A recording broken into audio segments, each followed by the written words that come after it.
So hello students, next आपका topic है कि जब alternating current is applied across the resistance, कि अगर मैं सिर्फ रेजिस्टेंस लूँ और ऑल्टरनेटिंग करंट उसमें से पास कराऊँ तो उसमें मेरी फिर करंट की वैल्यू क्या होएगी, कितना फेस डिफरेंस होएगा। फर्स्ट ऑफ ऑल क्या है कि मैंने ईएमएफ का सोर्स दिया है, सो उसमें ई की वैल्यू ई नॉट साइन ओमेगा टी है, ठीक है। सो ये अप्लाइड अक्रॉस दी एंड से होएगी और आई कह रहे करंट होएगा इसमें।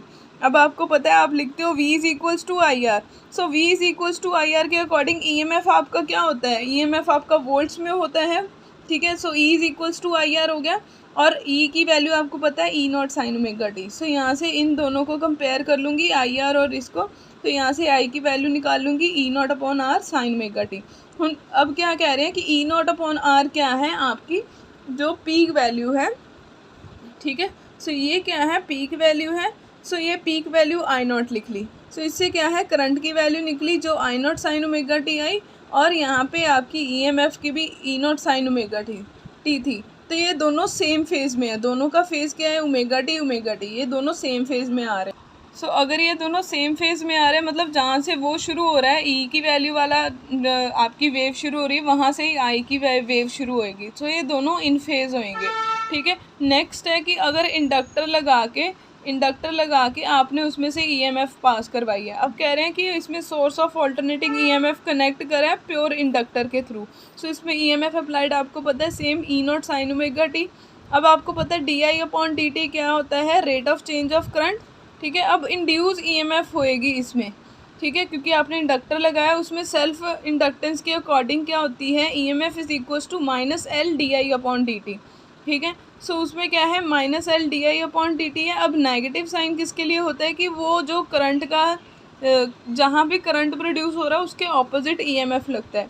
अब कह रहे हैं to maintain the flow of current the voltage is applied in equal and opposite direction. बिल्कुल ऑपोजिट डायरेक्शन में उसको EMF देनी पड़ती है ताकि वो बैलेंस कर ले। तो यहाँ पे EMF जो आपकी वोल्टेज है वो माइनस ऑफ आपका जो भी EMF उसमें प्रोड्यूस हो रहा है, ठीक है। सो माइनस ऑफ EMF की value from the self inductance आपकी minus L D I upon D T है। सो ये माइनस और ये माइनस कंपनसेट होकर पॉजिटिव बना देंगे, ठीक है। तो E की वैल्यू मेरे को पता है E naught sine omega T है और ये वाली वैल्यू मेरे पास यही सेम है। तो यहाँ से मैं DI की वैल्यू निकाल लूँगी। अब DI क्या है, small rate of change of current, ठीक है। सो फुल निकालने के लिए मैं क्या करूँगी, I को इंटेग्रल कर दूँगी। ई नॉट एल मेरे पास कांस्टेंट है, इंटेग्रल ऑफ साइन थीटा, ये याद ही कर लो कि integral of sine theta gives you minus cos omega T upon omega, ठीक है। So minus cos omega T upon omega, minus आगे चल गया, ओमेगा एल यहाँ आ गया, कॉस ऑफ ओमेगा टी आ गया।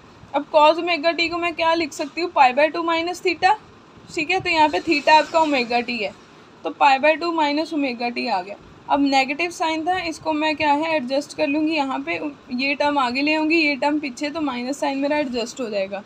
अब कह रहे हैं साइन की मैक्सिमम वैल्यू कब होती है, 1 पे होती है, ठीक है। मैक्सिमम वैल्यू 1 होती है। सो साइन की पूरे की वैल्यू मैं 1 लगा लूँगी। सो यहाँ से आई नॉट जो है उसकी वैल्यू निकल आएगी। आई नॉट की वैल्यू मेरे पास ये आ गई, ई नॉट बाय ओमेगा एल। सो ये 2 वाले इक्वेशन में ई नॉट बाय ओमेगा एल की वैल्यू मैं पुट कर दूँगी।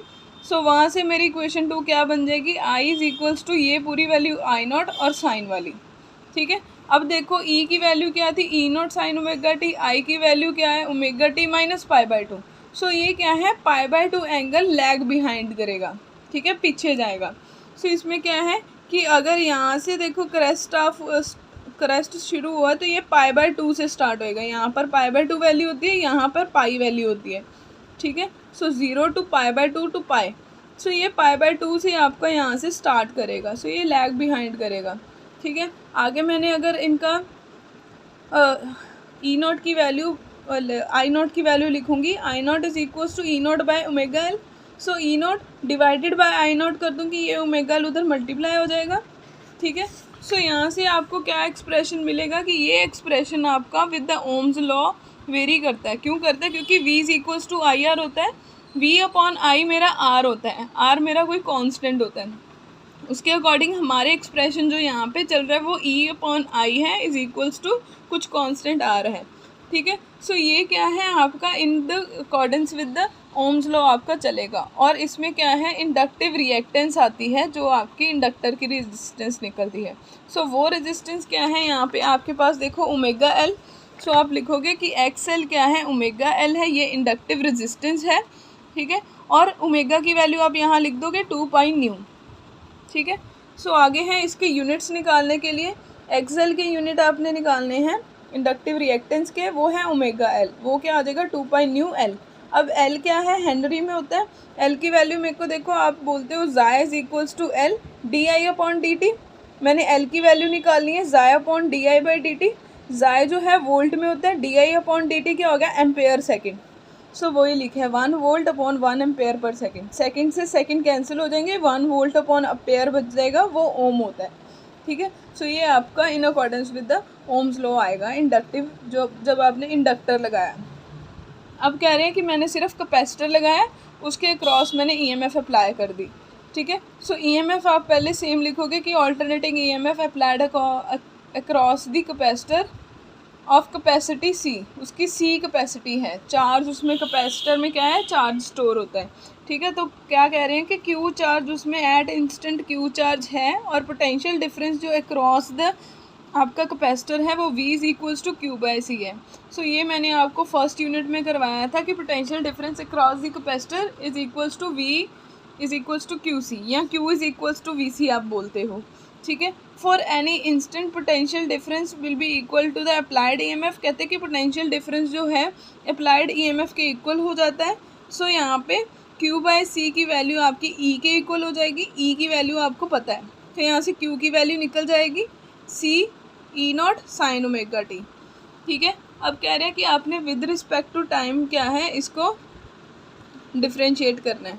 अब देखो जितने भी एक्सप्रेशंस हैं उसमें क्या है हमने ईएमएफ से एक्सप्रेशन स्टार्ट करना है और करंट तक वैल्यू निकालनी है। अब हमारे पास सिर्फ चार्ज था, सो चार्ज जो है करंट के टर्म में बन सकता है, बट इसमें क्या होता है कि rate of change of charge is your current, कि अगर जो चेंज ऑफ चार्जेस है उसके साथ आपका करंट प्रोड्यूस होएगा। सो उसके अकॉर्डिंग क्या है D Q upon D T मेरे को करना ही पड़ेगा। So D by D T E C E naught sine omega T आ गया। अब साइन ओमेगा टी एक फंक्शन है, सी कांस्टेंट है, ई नॉट भी एक कांस्टेंट वैल्यू है। So D by D T of sine omega T है क्या आएगा आपके पास omega cos omega T. So यहाँ से आप वैल्यूज़ एक साइड रख लोगे। अब यहाँ पे कॉस की वैल्यू भी 1 हो सकती है मैक्सिमम के लिए, उसमें क्या है आई नॉट की वैल्यू आ जाएगी, I naught is equals to omega C E naught, ठीक है। So omega C E not आ गया। सो यहाँ से आप यही वाली वैल्यू यहाँ पुट कर दोगे, I in terms of I naught आ जाएगा। अब कॉस ओमेगा टी को आप यहाँ पे क्या लिख सकते हो sine pi by 2 plus theta, ठीक है। सो यहाँ पे sine pi by 2 plus theta मैंने लिख लिया। अब यहाँ पे देखो I naught sine pi by 2 plus omega T थी, ठीक है, और ई आपकी साइन ओमेगा टी थी। अब ये देखो ये आगे जाएगा, ठीक है।